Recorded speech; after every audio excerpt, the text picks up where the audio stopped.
The signal from the stars, the message was short and clear. Help us. Anyone. Please. It came from a small planet called Talmar.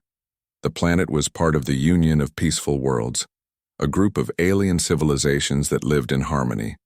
But peace did not stop war. Talmar had been attacked. No warning, no mercy. Ships fell from the sky. Cities were burned. Millions screamed as the enemy moved without fear. Talmar was not a strong world. Its people were builders, artists, and teachers. They had no real army, only old ships used for patrol. When the attack came, they could not fight. They could only run, hide, or die. The enemy was known only as the Scorch. No one knew where they came from. They did not talk, they did not send demands. They arrived, destroyed everything, and vanished like smoke. Their weapons melted stone. Their soldiers wore armor that bullets could not break, and their machines flew like birds of death. The leaders of Talmar sent their signal into the stars. They hoped someone would hear it. The Union was far away. Their ships would take weeks to arrive. But the signal reached Earth in less than an hour. Earth was not part of the Union. Most aliens avoided Earth. They called it a death world, place where even the air and water could kill. The life on Earth was strong, fast, and wild. Its animals hunted with skill. Its weather changed in minutes. And the humans, those strange two-legged creatures, were said to be the most dangerous of all. So when Earth received the message, the world's leaders held a short meeting. Only 5 minutes passed. Then one word was sent back into space. Received. On. Earth's largest spaceport, 4 black ships rose from the ground. They were long and sharp, painted dark to hide in the stars. These ships had no name on their sides, no flags, no colors. They moved fast, faster than most alien ships could follow. Each ship carried only 10 humans, but these were not normal humans. They were called the elite, trained on the deadliest parts of Earth. They lived in the mountains where the air was thin. They fought wild beasts without weapons. They ran across fire and ice. They were silent, strong, and smart. They did not fear pain. They did not fear death. And now they were flying to Talmar. In Talmar's skies, fire still reigned. The Scorch had no plans to stop. One by one, the last safe cities were falling. Refugees filled underground tunnels. Children cried. The leaders met in silence, afraid to speak hope. Then one of their screens blinked. Unknown ships entering orbit. The leaders froze. Friend or enemy? The message came before they could answer. We are from Earth. Stand down. Extraction and neutralization begins. The screen showed 4 black ships moving through the clouds. No lights, no sound. The ships landed near the burning edge of the last city. No ramp lowered, no voice called out. Just humans, stepping into the smoke. They wore no bright armor, only dark suits that seemed to bend light. Each human carried a weapon unlike anything Talmar had seen, silent, small, and deadly. The people in hiding watched, in awe. The soldiers moved without speaking. Their eyes scanned everything. Their steps made no sound. They were shadows in the fire. One by one, the Scorch began to fall. The humans struck fast. Headshots, disarms, explosions that only hit the enemy. No building was harmed. No civilian was touched. It was like magic, but it was just perfect training and perfect aim. The leader of Talmar whispered to his advisor, "Are these humans?" The advisor replied, voice shaking, "I think they are Earth's worst, the kind trained by a death world." The leader looked back at the screen. The humans were still moving, already deep into enemy lines, and they came when we only asked for help. Deathworlders on the ground, smoke filled the streets. Buildings were broken. Fires burned across the skyline. The people of Talmar had never seen such destruction, but they had also never seen humans fight. The 4 black ships stayed silent, engines off, watching from a distance. From each ship, 10 humans had walked out, just 40 in total. No backup, no tanks, no drones, only 40 humans against thousands of Scorch warriors. Yet within the first hour the battlefield changed. The Scorch, once fearless, now hesitated. They had weapons that melted stone, but the humans moved before they could fire. They, struck from shadows, climbed walls like spiders and disappeared into thin air. When the Scorch sent 10 soldiers to hunt one human, all 10 died, silently. In one part of the city, a Talmar family was trapped under rubble. The father called for help, thinking no one would hear. But then, crack, a beam snapped in half, and a tall figure in a black suit stood above them. The human didn't speak. He simply knelt, placed a tool on the rocks, and pressed a button. The rubble lifted with a low hum. The family crawled out, wide-eyed. The mother asked, "What are you?" The human only replied with one word, "Safe." And then he vanished into the smoke. Elsewhere, a group of Talmar soldiers tried to defend their hospital. Their guns were weak and the Scorch were closing in. They had made peace with death. Suddenly, something flashed above the rooftops. 2 humans dropped in from the sky using silent gliders. They hit the ground rolling and fired, quickly, each shot landing perfectly. 10 Scorch fell within seconds. The Talmar soldiers stood frozen. One of the humans turned and tossed a small box to the captain. "Medical kits. Use them well." Then they ran toward the next fire. At Talmar's command center, the leaders watched. The map. Every red marker, each showing a Scorch unit, was blinking out one by one. "Who are these humans?" one asked. Another replied, "I don't know, but they don't fight like soldiers. They fight like predators." The supreme advisor of Talmar spoke slowly. "Earth is a death world. Its creatures are born to survive against all odds. Even their people must fight to live. These are not just soldiers, these are Earth's elite, its most dangerous humans." Everyone fell silent. Then the advisor added, "We asked for help. Earth sent hunters." High above the planet, inside one of the black ships, a human officer monitored the operation. Her name was May, her voice calm, almost cold. "Team 3, sector cleared. Proceed to Quadrant 4. Team 4, confirm rescue complete?" A voice crackled back. "Civilians safe, moving forward." She pressed a button. On her screen, the battlefield showed green zones spreading like vines. Earth's forces were pushing the Scorch back at a terrifying pace. She turned to her second in command. "How long to full sweep?" "Maybe 5 hours. 10 if they hide." May nodded. "No hiding, no mercy. These things kill the helpless. We end them all." As the sun began to rise over Talmar, the city looked different. The fires were fading. The screams were gone. The Scorch, who once walked proudly through the streets, now lay broken. The few who escaped fled into the wilds, but the humans followed. The Talmar people came out from their hiding spots. They looked at the humans with fear, but also with hope. A child ran up to one of the human soldiers. She held out a small flower with shaking hands. The human knelt and took it gently. "Thank you," the girl whispered. The soldier nodded, then stood tall, scanning the area again, always ready, always alert.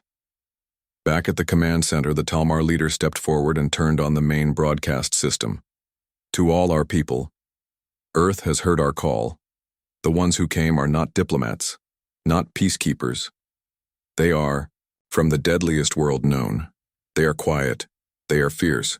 They are the reason we are still alive." He paused. "And they do not ask for thanks. But we owe them everything."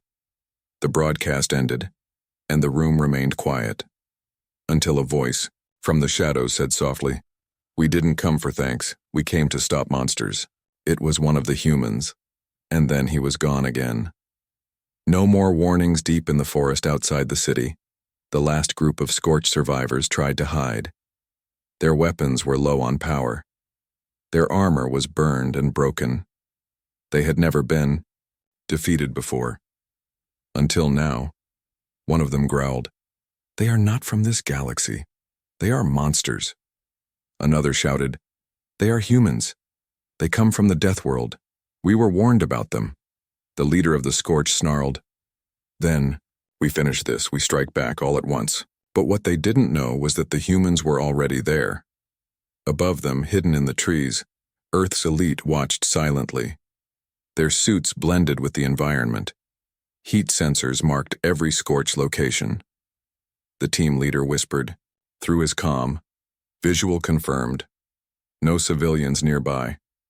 Permission to engage?" The voice of Officer May came through the earpiece. "Engage, no prisoners." And just like that, death fell from the trees. Explosions. Silent gunfire. Fast strikes with blades. Within 2 minutes, the entire Scorch camp was wiped out. No human was injured.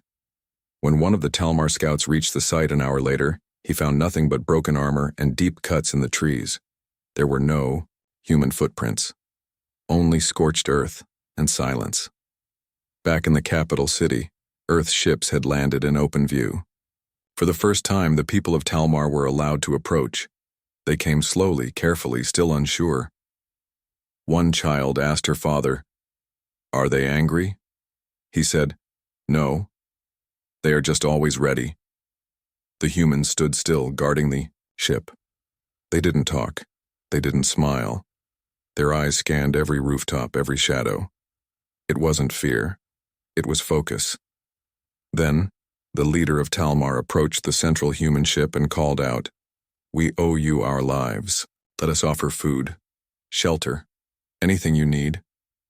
A door opened slowly and Officer May stepped out. "We need only one thing," she said. "Information. Are there more of the Scorch?" The Talmar leader nodded. "Yes. They have many bases. We have maps, but the Union, they will send ships soon." May's eyes narrowed. "Too slow. We'll handle it." For the next 2 days, Earth's elite moved across the planet. Using Talmar's maps, they hit every known Scorch base, one after another. Every attack was clean, fast, and deadly. The humans didn't leave behind damaged buildings. They didn't harm nature. They didn't hurt the weak. But they left a message behind in every base, a scorched mark, shaped like a claw. No one knew what it meant, but the Scorch understood. It meant never come back. In the skies above Talmar, Union ships finally arrived, large cruisers with banners of peace. They scanned the planet, expecting chaos, fires, and screams. Instead, they found order, calm, and humans. The captain of the Union fleet spoke on open channel. "This is Commander Luro of the Union of Peaceful Worlds. Who commands Earth's forces?" Responded coldly, "No command. We act on behalf of Earth's answer to the call." Luro hesitated. "We would prefer all operations cease immediately. The Union does not support unauthorized use of force." May looked at her screen, then replied, "We didn't ask for support. We answered a scream." Luro paused, realizing something. The war was already over. Later, a meeting was held in Talmar's rebuilt council hall. Leaders from the Union had arrived, speaking in soft voices, offering apologies and promises, but the people listened politely, then turned to the humans. The Talmar leader spoke first. "You saved us. When others debated, you acted. We wish to remember this." One of the humans stood and replied, "We don't come for medals, we come when needed, that's enough." A reporter from a distant world asked, "Why send warriors like you for a simple call for help?" Officer May answered with calm steel in her voice, "Because Earth remembers what it's like to scream into the void and hear nothing back." The room went silent. Later that night, in the quiet fields outside the city, some of the Talmar children gathered near the human ships. One of the elite came out and sat on the grass with them. No armor, no weapons, just a person. A boy asked, "Will you go home now?" The human nodded. "Yes, but not forever." "Why?" The human smiled faintly. "Because danger always comes back, and someone needs to be ready." And as the stars above shimmered, Earth's Deathworld elite prepared for the next call. The message spread quickly across the stars, whispers, stories, rumors. They called for help, and Earth sent its killers. Deathworld humans wiped out the Scorch in 2 days. They didn't talk.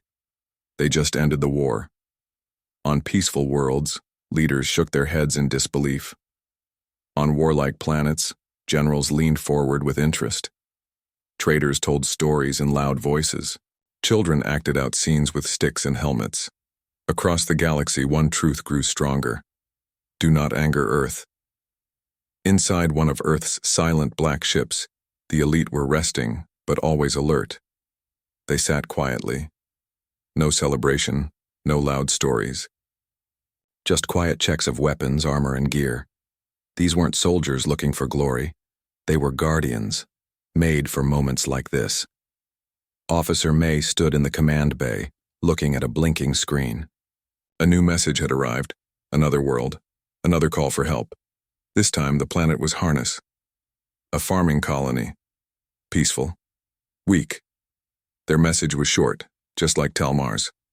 Under attack. Please help. May turned to her second-in-command. Prepare. The team. We move in 1 hour. He blinked. We just finished a mission. Should we wait for orders? She shook her head. No. Earth answers fast. That's why we're feared. In Talmar's city center, the people gathered to say goodbye. They had built a small memorial, a simple stone wall with one line carved deeply. We called. Earth answered. The Talmar leader stood before the humans. Your ships are ready, but before you go, please accept our thanks. One human nodded. No need. Your world survives. That's enough. A young girl stepped forward with a drawing in her hands. It showed the humans standing in front of fires, protecting alien children. She gave it to Officer May. You're not monsters, you're heroes. May looked at the drawing for a moment, then she folded it carefully and placed it inside her uniform. Thank you, she said softly. The black ships rose into the sky once more. No music played, no flags waved. But all of Talmar watched. Some cried, others saluted, and many simply stood in silence, hearts full of both fear and respect.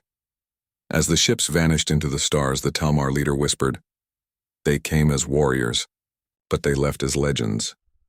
Meanwhile, far from Talmar, the Scorch gathered again. Their loss on Talmar was a deep wound. Their leaders screamed in rage. Pride shattered. They had never been beaten so badly. They watched the battle logs with horror. 40 humans against thousands? They used no tanks, no ships, just skill. They are not normal. The leader of the Scorch slammed his fist on the table. We must hit back. We must show the galaxy we are still strong. But the generals hesitated. One of them finally said, What if Earth sends them again? The room went quiet. On Harness, fear ruled. The attackers were machines, drones controlled by pirates, cold, fast, and ruthless. They harvested resources and burned homes. The farmers had no weapons. They tried to fight with tools. But hope arrived fast this time. Black ships. 4 of them. When the people of Harness looked up and saw those dark shapes landing in the fields, they gasped. Is it true? Are they the Deathworlders? The ships opened. Humans stepped out, armor glowing faintly in the dark. They moved with the same cold focus. Their leader raised a hand. We are Earth's elite. You are safe now. The battle was quick. The pirates had no chance. Their drones were fast, but not faster than Deathworld-trained reflexes. Within minutes, the skies were clear, the ground silent. One pirate, wounded and trapped, tried to crawl away. A human stepped in front of him, pointing a weapon. Please. We surrender, the pirate begged. The human looked down. There are no second chances when you burn homes. Silent shot ended it. The people of Harness came out in tears. They gathered around the humans, offering food, water, and thanks. One man asked, Why do you come so fast? So deadly? A human replied quietly, Because no one came for us. Once, never again. Back on Earth, officials watched the news. Galaxies away, alien leaders were now sending messages to Earth, not to attack, but to thank. The Earth Council released a short statement. We are still Deathworlders, but now we choose who we fight for. And across the stars, every race remembered the new rule of survival. If Earth comes, Stand beside them, never against. The ones who watched not every world welcomed Earth's elite. On a far-off planet called Vitrax, the Council of Elders held a meeting. The news of Talmar and Harness had reached them. The council was made of wise old leaders. They had kept their people out of war for centuries, but now fear sat in the room. An elder with silver skin stood up. Earth answers calls faster than the Union. Their elite strike like lightning. Are they heroes or a new danger? Another elder replied, "They came only when asked." "Yes," said a third. "But what happens when they act without permission? Who can stop them then?" A deep silence followed, and so, without saying it aloud, they began to watch Earth more closely. Back on Earth, Officer May stood before the Earth Council. It was rare for elite commanders to return and speak, but the galaxy was changing. The missions were successful, she said. The council head, an old man with sharp eyes, nodded. 2 worlds saved, thousands of lives protected. And now, everyone is watching us, May answered calmly. Let them watch. A younger council member leaned forward. Do you think the galaxy fears us now? May's voice was cold and clear. They should. In a quiet training camp in the mountains of Earth, new recruits were arriving. Men and women, tested by storms, wild beasts, and endless pressure. They were strong, smart, and stubborn. An older, elite soldier stood in front of them. You're not here to be heroes, he said. You're here to be sharp, quiet, deadly. A recruit asked, Will we get to fight? The trainer nodded. If the stars scream again, yes. And when that happens, you better be ready. Meanwhile, on Talmar, peace had returned. Children played again in the streets. Markets were open. Flowers grew where fire once burned. But the people never forgot. Statues were built, not of the humans, but of a black ship, half buried in the ground, surrounded by stars. Beneath it, one line was carved in stone. They came from the death world, and they saved us. Visitors from other worlds came to see it. They asked questions. Did they speak much? No, the people said. Were they kind? They were careful. Were they powerful? The answer was, always the same, yes, very. But not all stories ended well. In the dark corners of the galaxy, the enemies of Earth gathered. Pirates, warlords, and old enemies who had lost power. They whispered in smoky rooms and broken ships. Earth sends only a few. We outnumber them. They come fast, but they can't be everywhere. We fight like cowards next time we strike their world. A general with scars across his face stood up. We hit Earth directly. Gasps filled the room. No one touches Earth. But the general grinned. That's what makes it worth it. They began to plan. Back in space, Earth's elite picked up another signal. A small colony called Neuronus had been taken hostage. This time, not by warlords or pirates, but by a mercenary group. They demanded resources, control, and silence. The P message was short again. Please help. We don't want to die. Officer May received the signal on her screen. She didn't hesitate. Plot course. We go now. Another elite team member asked, These aren't invaders. Just hired guns. Should we wait for Union forces? May didn't even look up. They made people beg for mercy. That's enough reason. The ship turned. The stars shifted. The black ships flew again.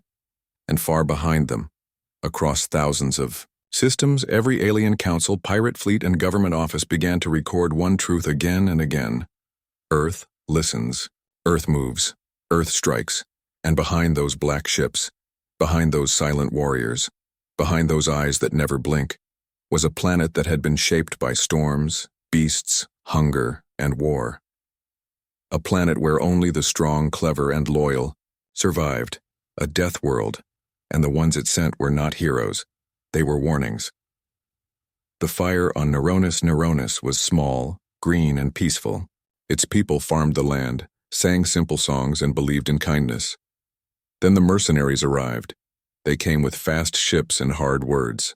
They wore stolen armor, carried heavy weapons, and demanded everything: food, land, water, even the homes. When someone said no, they were beaten. When someone tried to run, they were killed. The people sent a message just like Talmar once had. No one from the Union answered, but Earth did. Above the sky of Neuronis, 4 black ships appeared like shadows over the moon. The mercenaries looked up, confused. "Union ships?" one asked. "No, not them," another replied. "No markings, no colors." And then the panic set in. "Are those humans?" "They're from Earth." Officer May's voice crackled through the human team's comms. "Split in 2. Sector drops, quick and clean. 10 humans in each squad. 40 elite soldiers total. No hesitation." The mercenaries set up defenses, but it didn't matter. Earth's Deathworlders dropped into the fields like thunder without sound. They used no giant machines, just precise weapons, fast movements, and perfect aim. One human team hit the north fields, freeing families and destroying guard towers in minutes. The south group moved through the old town square, neutralizing every enemy without harming the ancient buildings. They had come to clean the infection, not burn the patient. Inside the main house where the mercenary boss hid, alarms rang. He shouted into his comm, "Who are these people? Why are they so fast?" One of his men replied in fear, "They're the elite. From Earth," the boss growled. "Then shoot everything, don't let them reach me." But it was already too late. 2 humans moved through the back wall, using silent drills. The door didn't even creak. They entered, weapons ready. One pointed his weapon. "You made civilians beg. That's all we need to hear." The boss tried to speak, tried to offer bribes, lies, even surrender. But Earth's elite didn't bargain with monsters. By sunrise, Neuronis was free. The villagers came out, eyes full of disbelief. No homes were burned, no crops were damaged. But the mercenaries, all gone. Some dead, some captured, all defeated. Officer May stood with the village elder. "We owe you everything," the elder said, tears in his eyes. "You owe Earth nothing," May replied. "You called, we answered." He asked, "How can you move so fast? How can you be so sure?" May looked around the quiet fields, the rising sun, the smoke from clean fires. "Because we know what slow help costs. We were slow once, and we buried millions." News of Neuronis reached the stars within hours. Another planet saved. Another group of enemies wiped out. Another warning to those who thought peace meant weakness. On Vitrax, the Council of Elders met again. "We must decide," said one. "Will we accept Earth's help when danger comes?" Another elder, older than all, answered, "Earth does not ask for permission. They move before others blink." A third said, "Then maybe we should stop fearing them and start learning from them." The room fell quiet. In a dark sector of space, the Scorch gathered once more. Their leaders spoke, with rage. "They have ruined us, turned us into cowards.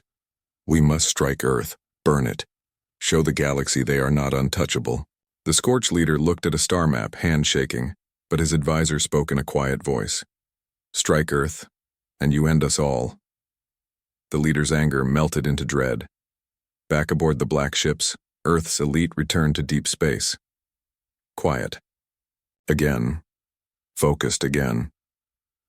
One soldier asked Officer May, "How many more calls do you think will come?" May looked out the window, watching the stars pass. "As long as evil exists," she said, "calls will come, and we'll answer. Every time." The Deathworld legacy. The galaxy had changed. It was quiet, but not with peace, with respect. Even the loudest warlords now spoke softly when Earth was mentioned. Even the boldest pirates scanned twice before, attacking unknown ships.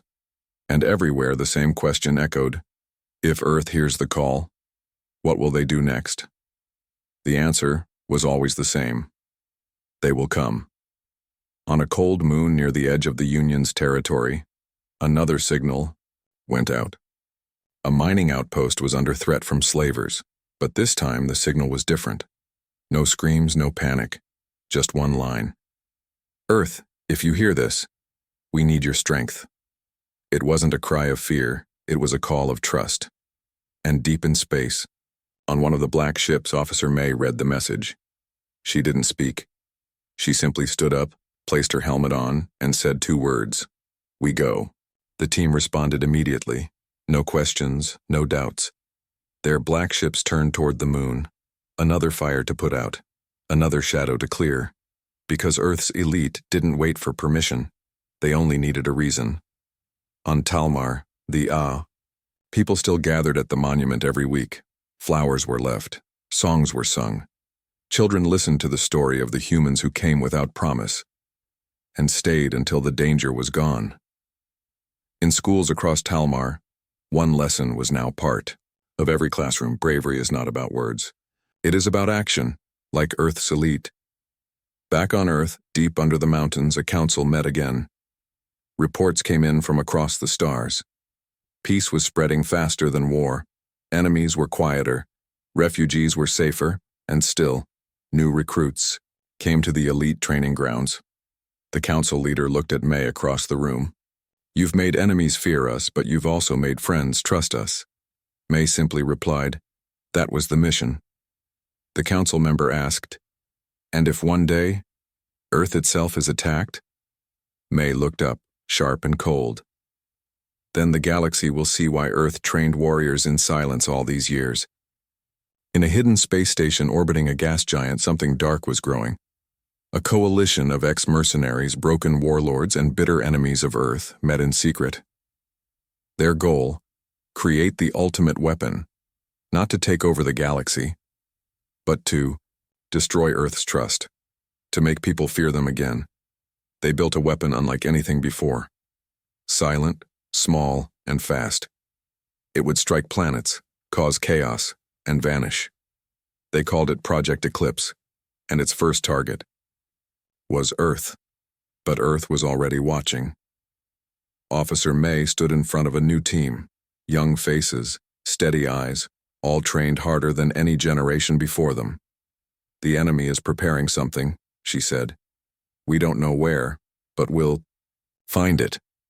One recruit asked, why do they keep coming, even after everything? May nodded.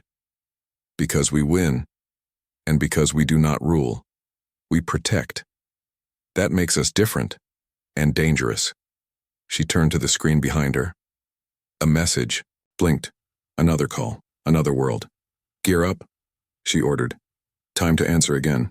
As the black ships moved through space, their engines silent and cold, every world that saw them whispered the same word. Hope. Not because Earth promised anything, but because when Earth arrived, the bad stopped breathing. The weak stood tall. And the galaxy remembered what it meant to be safe. And so the legend grew. The galaxy had kings, empires, and fleets, but only one world had Deathworlders who answered a cry for help, with precision, fire, and silence. Only Earth. And when danger came again, and it always did, those 4 black ships would rise once more, because the call for aid would never stop, and neither would Earth's elite.